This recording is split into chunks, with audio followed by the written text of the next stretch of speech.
Assalamualaikum warahmatullahi wabarakatuh. Salam Om Swastiastu, Namo Buddhaya, Salam Kebajikan.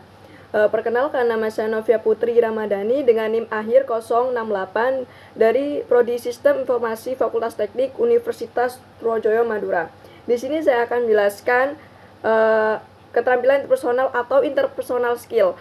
Interpersonal skill dapat diartikan sebagai suatu kemampuan ataupun keterampilan yang dimiliki seseorang untuk mengenal, menghadapi, dan berkomunikasi atau interaksi dengan pihak-pihak lain, baik secara individu maupun kelompok, dan juga dapat dimaknai sebuah keterampilan khusus yang dimiliki seseorang dalam mengenali, memberi respon yang baik kepada perasaan, perilaku, sikap, dan keinginan orang lain.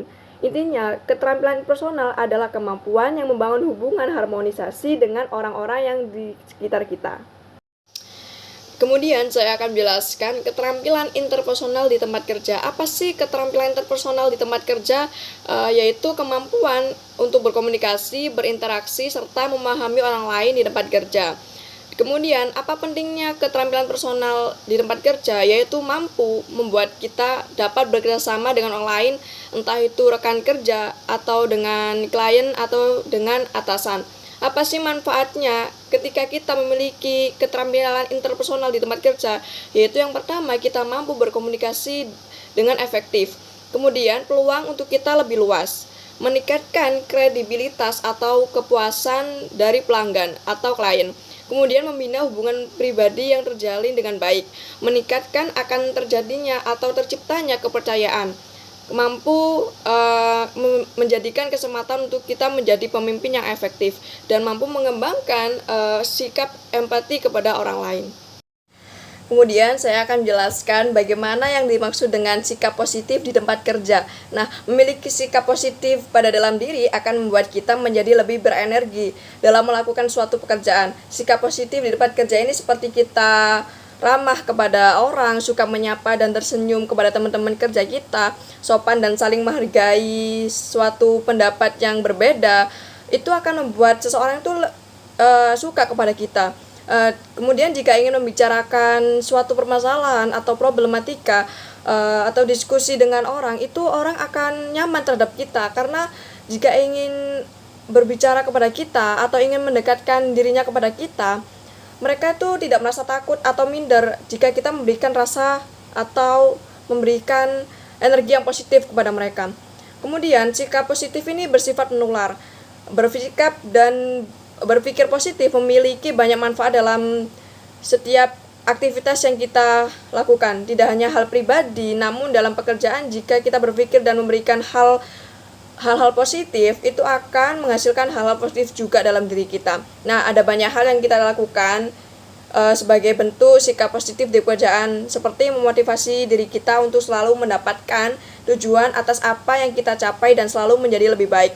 Jika ingin memotivasi untuk selalu dapat mengerjakan semua jenis pekerjaan yang kita mulai, maka kita akan menciptakan sikap positif bahwa kita mampu untuk mengerjakan pekerjaan kita dengan lebih baik, dan berkeyakinan kita mampu untuk mengerjakan dengan hasil yang baik. Kemudian saya akan menjelaskan bagaimana meningkatkan rasa kepercayaan diri di tempat kerja. Yang pertama, kita harus memahami kelebihan pada diri sendiri. Semua orang kan pasti memiliki kelebihannya masing-masing. Di saat kelebihan yang kita miliki dominan pada diri kita, semua orang di sekitar kita akan lebih respect dan percaya kepada kita karena kelebihan yang kita miliki. Kelebihan pada diri kita juga akan membantu dalam self-branding dan demi karir yang gemilang. Kemudian yang kedua, yaitu berdamai dengan kekurangan. Di samping kelebihan pasti juga ada kekurangan yang selalu mengikuti kita dalam kepribadian kita. Nah, berdamai dengan kekurangan bukan berarti membiarkan kekurangan begitu saja tanpa ada usaha. Yang dimaksud berdamai dengan kekurangan adalah menerima bahwa kekurangan yang kita miliki itu mampu untuk diperbaiki atau mengurangi kekurangan diri secara kontinu sepanjang hidup. Kemudian kenakan pakaian yang menarik dan nyaman.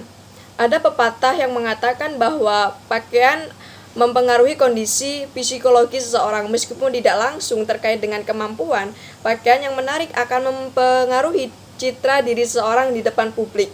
Bahkan, pengaruh pakaian atau outfit terhadap diri juga dibahas khusus dalam buku You Are What you wear. Wear your clothes, reveal about you, karya Jennifer Baumgartner.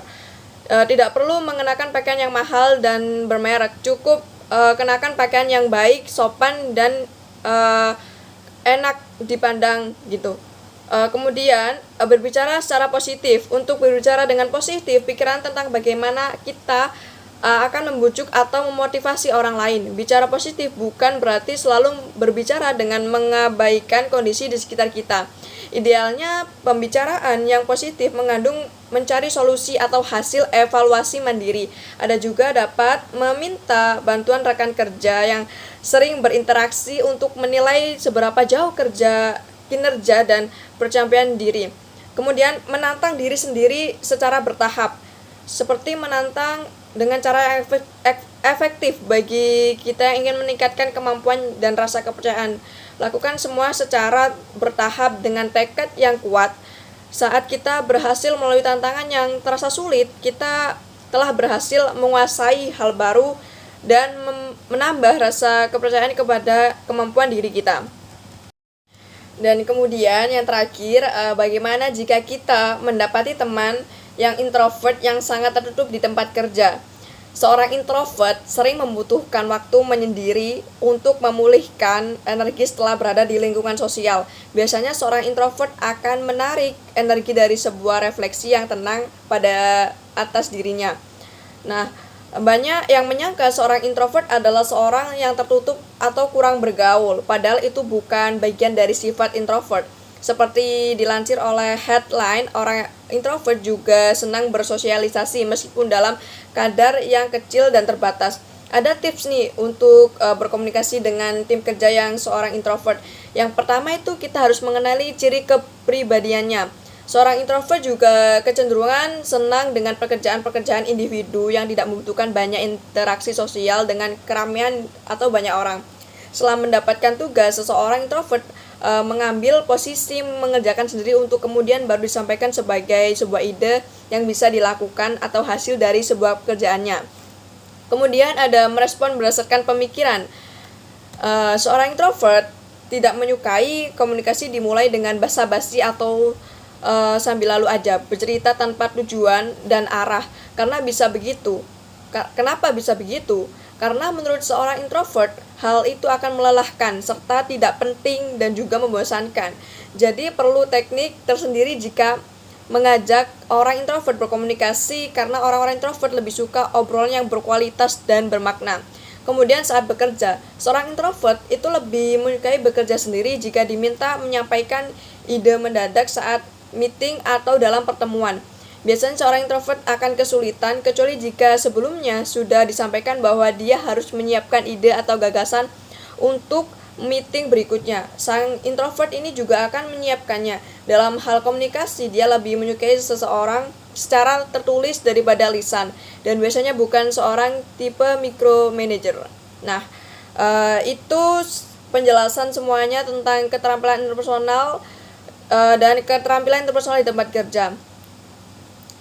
Kurang lebihnya mohon maaf. Saya Novia Putri Ramadhani pamit undur diri. Wassalamualaikum warahmatullahi wabarakatuh.